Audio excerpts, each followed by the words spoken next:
जब ईसा नाव से उस पार पहुंचे तो समुद्र के तट पर उनके पास एक विशाल जनसमूह एकत्र हो गया।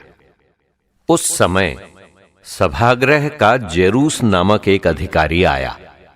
ईसा को देखकर वो उनके चरणों पर गिर पड़ा और ये कहते हुए अनुनय विनय करता रहा, मेरी बेटी मरने पर है, आइए और उस पर हाथ रखिए जिससे वो अच्छी हो जाए और जीवित रह सके। ईसा उसके साथ चले।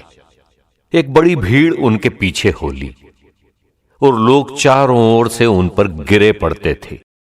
एक स्त्री 12 बरस से रक्तस्राव से पीड़ित थी। अनेक वैद्यों के इलाज के कारण उसे बहुत कष्ट सहना पड़ा था और सब कुछ खर्च करने पर भी उसे कोई लाभ नहीं हुआ था, बल्कि वो और भी बीमार हो गई थी।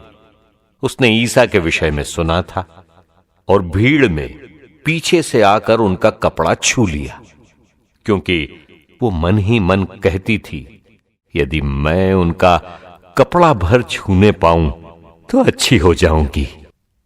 उसका रक्तस्राव उसी क्षण सूख गया और उसने अपने शरीर में अनुभव किया कि मेरा रोग दूर हो गया है।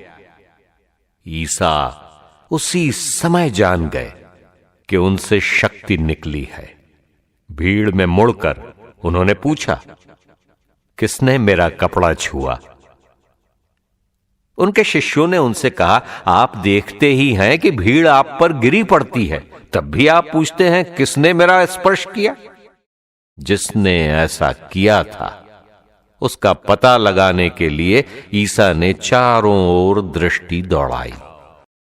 वो स्त्री ये जानकर कि उसे क्या हो गया है, डरती कांपती हुई आई और उन्हें दंडवत कर सारा हाल बता दिया।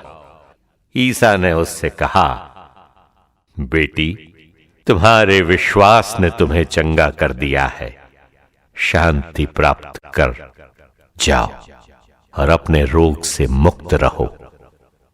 ईसा ये कह ही रहे थे कि सभागृह के अधिकारी के यहां से लोग आए और बोले, आपकी बेटी मर गई है, अब गुरुवर को कष्ट देने की क्या जरूरत है?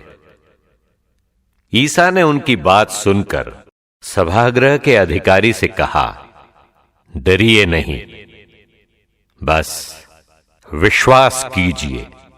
ईसा ने पेत्रुस, याकूब और याकूब के भाई योहन के सिवा किसी को भी अपने साथ आने नहीं दिया। जब वे सभागृह के अधिकारी के यहां पहुंचे तो ईसा ने देखा कि कोलाहल मचा हुआ है और लोग विलाप कर रहे हैं।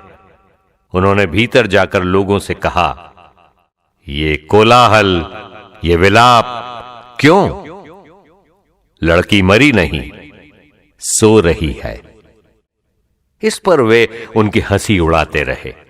ईसा ने सबको बाहर कर दिया और वो लड़की के माता पिता और अपने साथियों के साथ उस जगह आए जहां लड़की पड़ी हुई थी। उन्होंने लड़की का हाथ पकड़कर उससे कहा, तालिथा कुम।